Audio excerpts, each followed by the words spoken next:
Bismillahirrahmanirrahim dan salam sejahtera. Bertemu sekali lagi dalam perbahasan almiah channel Cinta Kebenaran.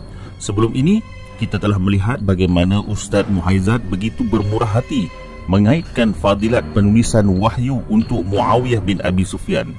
Sekarang mari kita semak beberapa peringatan Nabi SAW tentang bahaya dan ancaman Muawiyah terhadap agama Islam. Muawiyah ni sahabat. Maka apabila sahabat, ingat, apabila orang tu dapat title sahabat, kita tak boleh jangan petika keadilan dia. Keadilan maknanya juruh dia, tak setika. Kulluhum udu, semua sahabat itu adil. Ashabi kan nujum bi ayyihi muqtadaitum ihtadaitum. Sahabat aku seperti bintang di langit. Mana-mana kamu pilih buat pedoman, maka kamu akan dapat petunjuk. Tak sudut caralah urusan sahabat. Lepas tu Sayyidina Muawiyah tak ada kaitan dengan pembunuhan Yazid. Kau masalah di Yazid dengan Sayyidina Husain ni, tak ada kaitan.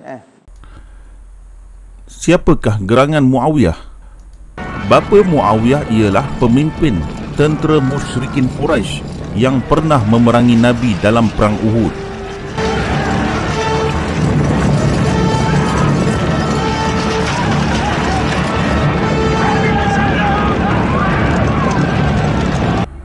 Ibunya ialah Hind binti Utbah, orang yang memakan hati Hamzah dalam perang Uhud.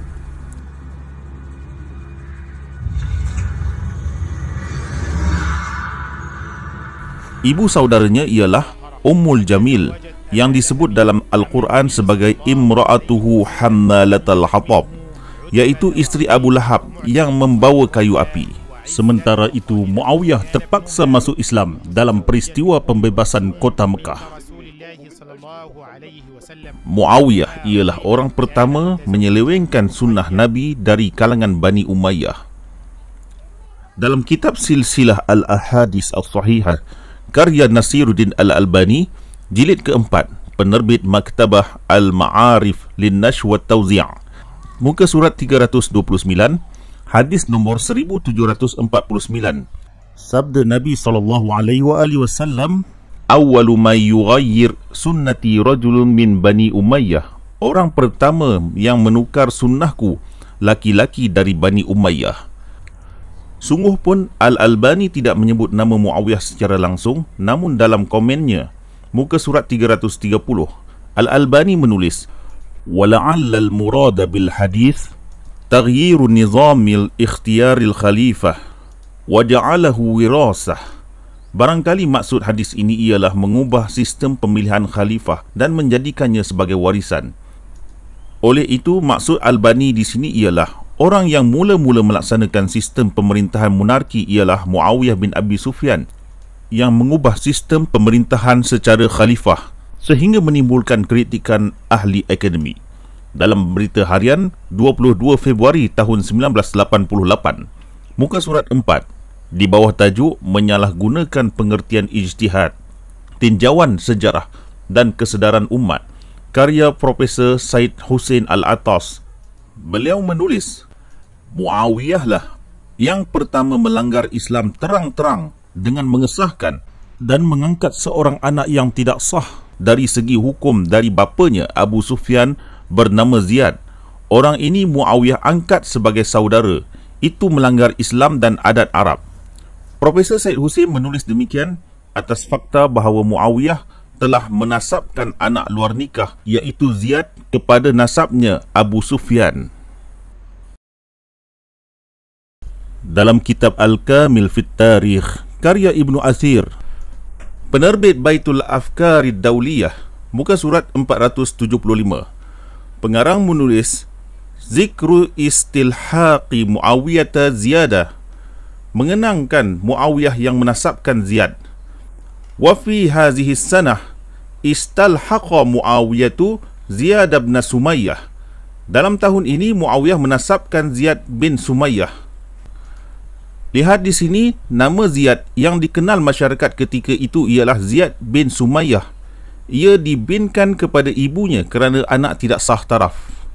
Dalam muka surat berikutnya, pengarang menulis, fastalhaqahu Muawiyatu wa kana istilhaquhu awwala ma ruddat ahkamus syari'ati alaniyah. Muawiyah memasukkan Ziyad dengan nasab dirinya, dan penasaban Muawiyah ini yang pertama ditolak oleh hukum syariat secara terang-terang. Fa inna Rasulullah sallallahu alaihi wasallam qada bil waladi lil firashi. Sesungguhnya Rasulullah sallallahu alaihi wasallam memutuskan bahawa anak hendaklah lahir dari hamparan, iaitu dari pernikahan yang sah, walil akhiril hajar, sedangkan penzina berhak dilontar batu. Wa kataba Ziyadun ila Aisyata min Ziyad bin Abi Sufyan. Ibnu Ziyad menulis surat kepada Aisyah daripada Ziyad bin Abi Sufyan. Lihat di sini, asalnya Ziyad bin Sumayyah, sekarang sudah bertukar menjadi Ziyad yang berbapakan Abu Sufyan. Justru itu, atas alasan apa Ustaz Muhaizat mengangkat martabat orang yang sengaja melanggar syariat? Al-Quran mengutuk Bani Umayyah dalam kitab Tarikh At-Tabari, jilid ke-10, penerbit Darul Ma'arif Mesir, muka surat 57. Imam Tabari menulis, famimma la'anahumullahu bihi, maka daripada apa yang dilaknat ke atas mereka oleh Allah, ala lisani nabiyhi sallallahu alaihi wasallam, wa anzala bihi kitaban, melalui lisan nabinya sallallahu alaihi wasallam, dan turunnya kitab. Qauluhu adalah firman Allah, wasyajaratal mal'unata fil Quran, dan pohon yang dilaknat di dalam Al-Quran. Wa nukhawwifuhum fama yaziduhum illa tughyanan kabira, dan kami beri mereka ketakutan, semua itu tidak memberi kemajuan kepada mereka, melainkan dengan kekufuran yang melampau. Surah Al-Isra ayat 60. Imam Tabari melanjutkan tafsir dengan menulis, wala ikhtilaf baina ahad annahu arada biha, tiada perselisihan antara sesiapa pun bahawa maksud firman Allah ialah tentang pohon terkutuk dalam surah Al-Isra tersebut, Bani Umayyah adalah Bani Umayyah. Jadi Al-Quran sendiri mengutuk Bani Umayyah. Kenapa kita masih mengambil sikap untuk bersolidariti bersama sekelompok manusia yang dikutuk? Imam Tabari juga melaknat Muawiyah secara langsung dalam kitab Tarikh Tabari, jilid yang ke-11, penerbit Dar Suwaidan, Beirut, muka surat 529. Pengarang menulis, wa tuwaffiya Ja'far fi wasti khilafah Muawiyah la'anahu Allah. Wafatlah Ja'far di pertengahan kekhalifahan Muawiyah, laknat Allah ke atasnya. Dalam muka surat 535, pengarang menulis, wa tuwaffiya Naufal bil Madinati fi khilafati Yazid bin Muawiyah la'anahumallah. Wafatlah Naufal di Madinah di zaman kekhalifahan Yazid bin Muawiyah, laknat Allah ke atas mereka berdua. Tidak hanya Imam Tabari, malah Nabi SAW juga melaknat Muawiyah bin Abi Sufyan. Dalam kitab Ansabul Ashraf, karangan Al-Balazari, jilid ke-5, penerbit Darul Fiqh, muka surat 136, diriwayatkan an Safinata maula Ummi Salamah anna Nabiya sallallahu alaihi wasallam kana jalisan.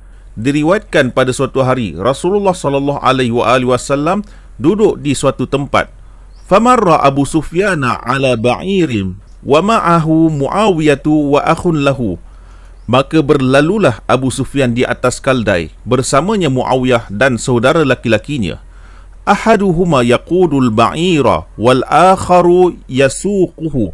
Seorang daripada mereka mengemudi kaldai dan seorang lagi menuruti dari belakang. Faqala Rasulullah sallallahu alaihi wasallam, la'anahu Allahul hamilu wal mahmulu wal qaidu was sa'iqu. Maka bersabdalah Rasulullah sallallahu alaihi wasallam, laknat Allah ke atas orang yang menunggang, yang mengemudi dan yang menuruti.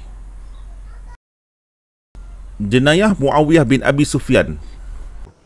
نلخص قبل أن ننتقل إلى وفاة معاوية في الحلقات القادمة أن معاوية من أجل العمل ليزيد أفرغ نصف الكوفة تقريبا، أرسلهم إلى خراسان، فرغها من كبار القادة ومن كثير من الشيعة.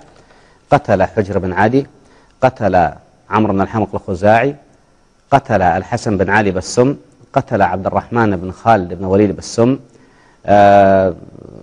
هجم على، طبعا لعن الإمام علي وأهل بيته على المنابر، هذا منتهي منه، لكنه توصل إلى الهجوم على عمر والهجوم على بيت أبي بكر وعلى بيت عثمان، كما ذكرنا في الحلقة الماضية بأنه يفضل يزيد على عمر بن الخطاب. كذلك فهذه فعلها قبل أن يتولى يزيد، يعني الذين يبررون تولية يزيد هذه الجرائم فعلها معاوية قبل أن يتولى، فالمفاسد ظهرت قبل أن يتولى يزيد، فكيف بعد أن تولى من هدم الكعبة ومن استباحة الحرة ومقتل الحسين؟ وسنأتي تفصيلا في مسألة ولاية يزيد والشرور التي حدثت، ستأتي في حلقات قادمة، لكن هذه نذكر بها.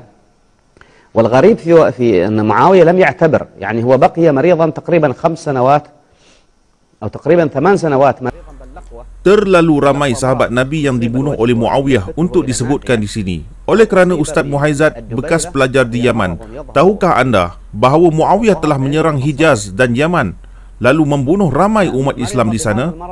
Dalam kitab Siyarul A'lam An-Nubala jilid ke-5 muka surat 409, di bawah perihal perawi bernama Bus bin Arta'ah, iaitu kepala tentera Muawiyah dalam pembunuhan besar-besaran penduduk Hijaz dan Yaman. Dalam muka surat berikutnya, waqala Ibnu Yunus sahabiyun, berkata Ibnu Yunus perawi hadis ini, iaitu Bush adalah seorang sahabat Nabi, waliyal Hijaz wal Yamana li Muawiyata, gubernur Hijaz dan Yaman untuk Muawiyah, fa fa'ala qabaih, ia melakukan banyak perbuatan buruk. Waqad saba muslimatin bil Yaman fa uqimna lil bai', Bush bin Abi Arta'ah menawan perempuan-perempuan muslim di Yaman dan menjual mereka. Qatala jama'atan min ashabi aliyin wa hadama buyutahum bil Madinah, ia membunuh sekumpulan sahabat-sahabat Ali bin Abi Talib dan menghancurkan rumah-rumah mereka di Madinah. Demikianlah sebahagian dari kekejaman dalam pemerintahan kerajaan Muawiyah bin Abi Sufyan. Selain membunuh, Muawiyah turut mengeluarkan perintah agar Ali bin Abi Talib dihina dan dilaknat di atas minbar. Dalam kitab Ghayah At-Tabjil, karya Dr. Mahmud Said Mamduh, ulama ahlu sunnah dalam bidang hadis kontemporari, penerbit Darul Iman At-Tirmizi, cetakan pertama tahun 2005, muka surat 282, Sabbu aliyin a'zamu jurman min sabbi syaikhain, iaitu penghinaan terhadap Ali bin Abi Talib lebih besar jenayahnya daripada penghinaan terhadap syaikhain. Dalam muka surat 283, pengarang menulis, An Qutbata bin Malik qala sabba amir minal umara aliyan radhiyallahu anhu, diriwayatkan daripada Qutbah bin Malik yang berkata telah menghina Ali oleh pemerintah dari para pemerintah. Qultu al-asaru fi hazihil jarimah al-bashi'ah wal akhbaruha asyani'ah mutawatirah, kesan-kesan jenayah keji dan riwayat ngeri ini adalah mutawatir. Wa hazihi azimah tusaghir indaha al-azaim, dapat dikatakan bahawa jenayah besar yang amat berat ini diremehkan.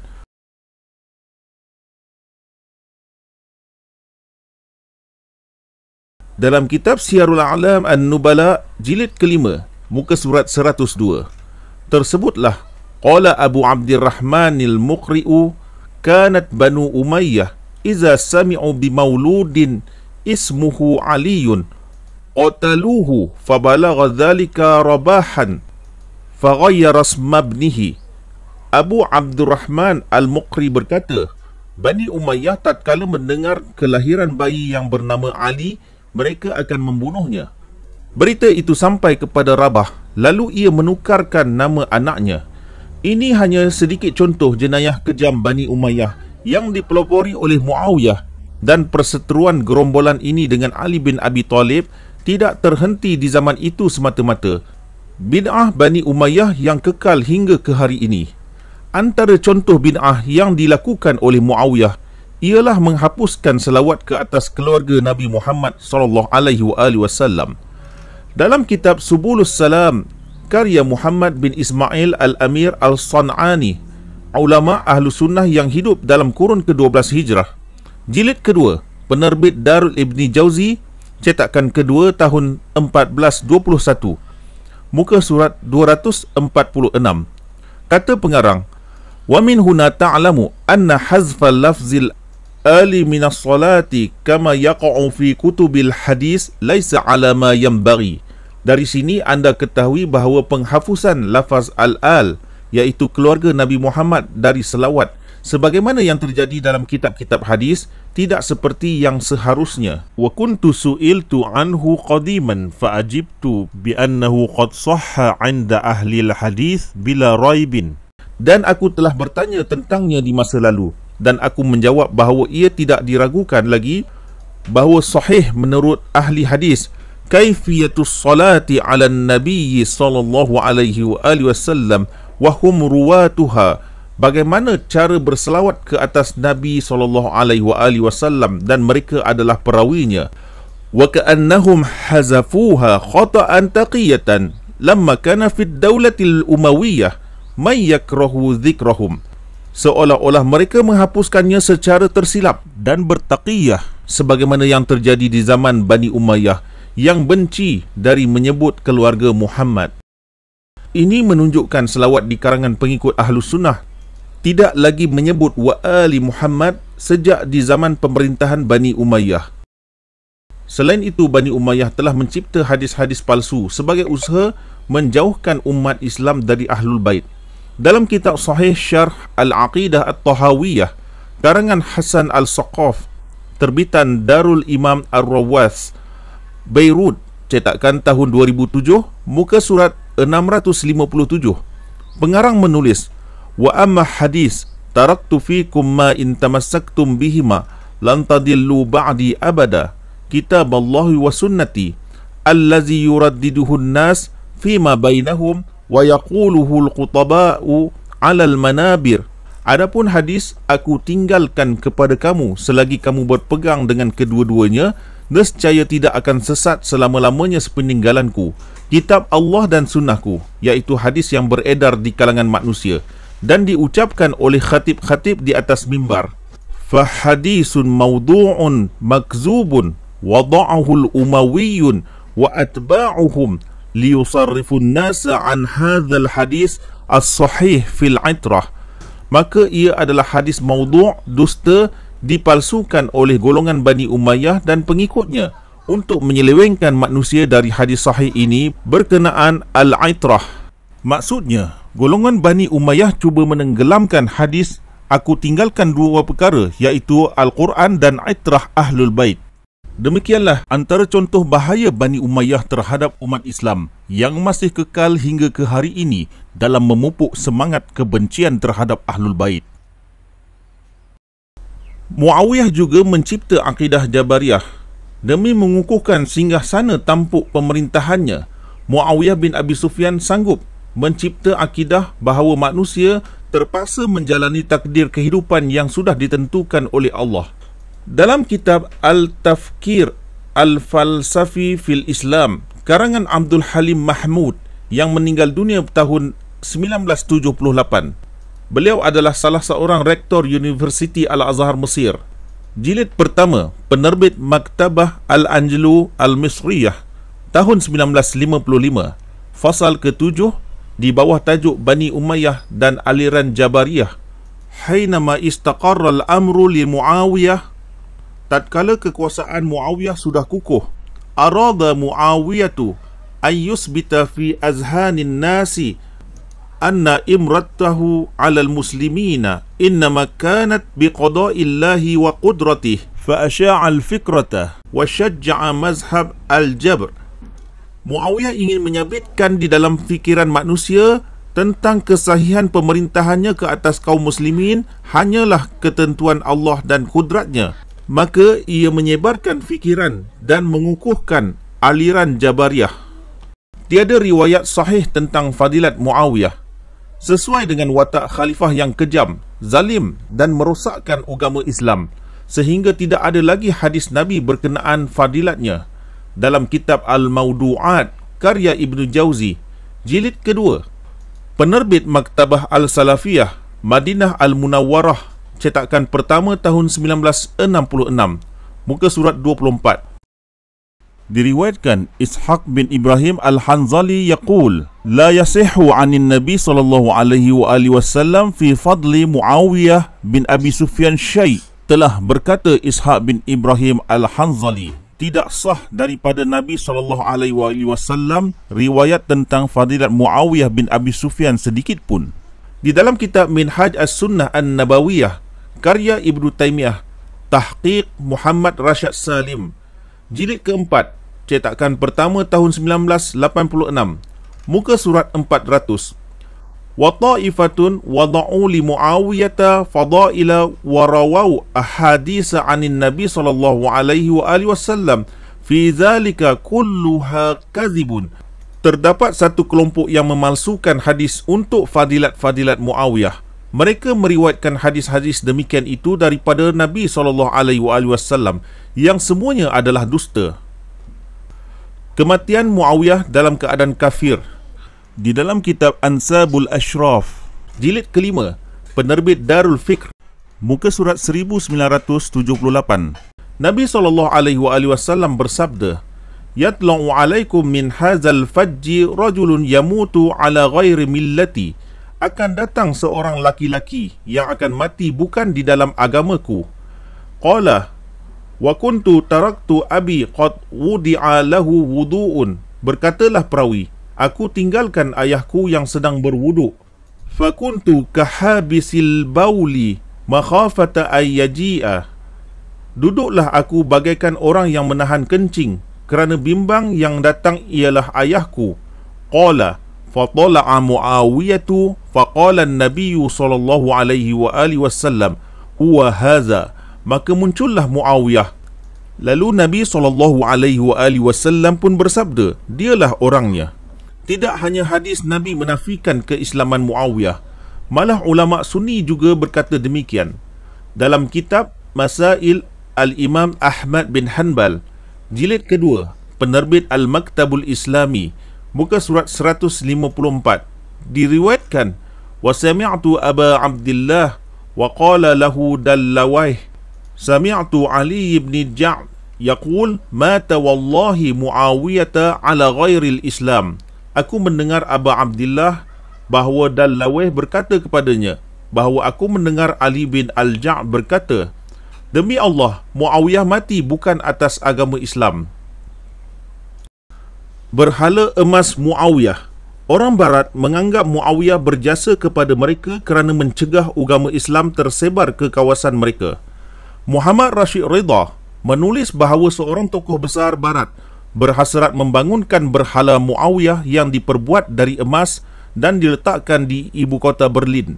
Dalam kitab Al-Wahyul Muhammadi, penerbit Izzuddin, cetakan kedua tahun 1352 Hijrah, muka surat 282, Muhammad Rashid Ridha menulis, qala ahadu kibaril ulama'il alman fil astanah li ba'dil muslimin wa fihim ahad syurafa'il Makkah annahu yanbaghi lana an nuqima tamassulan min az-zahabi li Muawiyah bin Abi Sufyan fi maidan kaza min asimatina Berlin. Qila lahu limaza? Telah berkata salah seorang ahli ilmu besar dari Jerman di Istanah kepada beberapa orang Islam yang mana salah seorangnya adalah tokoh Makkah, bahawasanya kami perlu membangunkan tugu emas Muawiyah bin Abi Sufyan di sebuah medan di ibu kota Berlin. Ditanya kenapa? Qala li'annahu huwallazi hawwala nizam al-hukm al-islami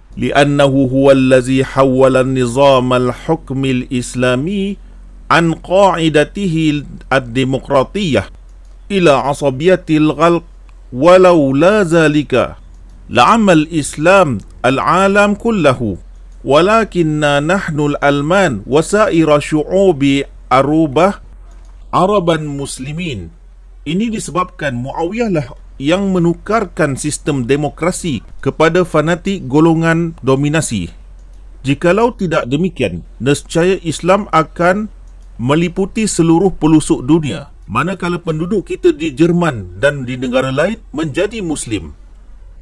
Muawiyah meminum arak. Bagi mereka yang cuba mewajarkan Muawiyah dengan konsep ijtihad, insafkanlah diri anda sendiri atas perbuatan membela orang yang melakukan kemungkaran.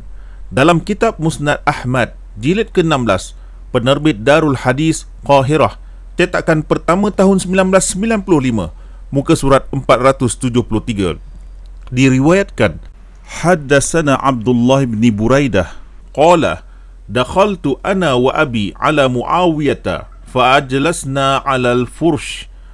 Diriwayatkan Abdullah bin Buraidah berkata, aku dan ayahku bertemu dengan Muawiyah dan kami diberi duduk di atas permaidani. Thumma utina bit-ta'ami fa akalna. Kemudian kami dibawakan makanan, lalu kami pun makan. Thumma utina bisyarabi fasyariba Muawiyatu. Kemudian kami diberi arak, maka Muawiyah pun meminumnya. Thumma nawala abi. Thumma qala ma syaribtuhu mundhu harramahu Rasulullah sallallahu alaihi wa alihi wasallam. Lalu arak pun sampai ke tangan ayahku. Kemudian berkata, aku tidak meminumnya sejak Rasulullah mengharamkannya. Ini menunjukkan istana Muawiyah ada hidangan arak yang diberikan kepada tetamu, dan teks hadis jelas menyatakan Muawiyah sendiri meminumnya. Tidak ada lagi yang cuba membela dosa Muawiyah ini kecuali orang yang benar-benar jahil murakkab. Kesimpulannya, berasaskan fakta-fakta yang dipersembahkan dalam video ini, fadilat dan sanjungan terhadap Muawiyah bin Abi Sufyan hanyalah rekaan semata-mata dan tidak disokong oleh teks agama yang sahih. Perbuatan menghukum Muawiyah sebagai udul agak keterlaluan kerana kekejaman dan bid'ah yang dilakukan olehnya amat besar dan tidak terhitung jumlahnya. Ketidakacuhan ustaz-ustaz menjelaskan proses patologi doktrin Bani Umayyah, khususnya Muawiyah bin Abi Sufyan, boleh mengakibatkan umat berada dalam kebingungan tentang kemunduran dan penyelewengan yang terjadi dalam agama Islam.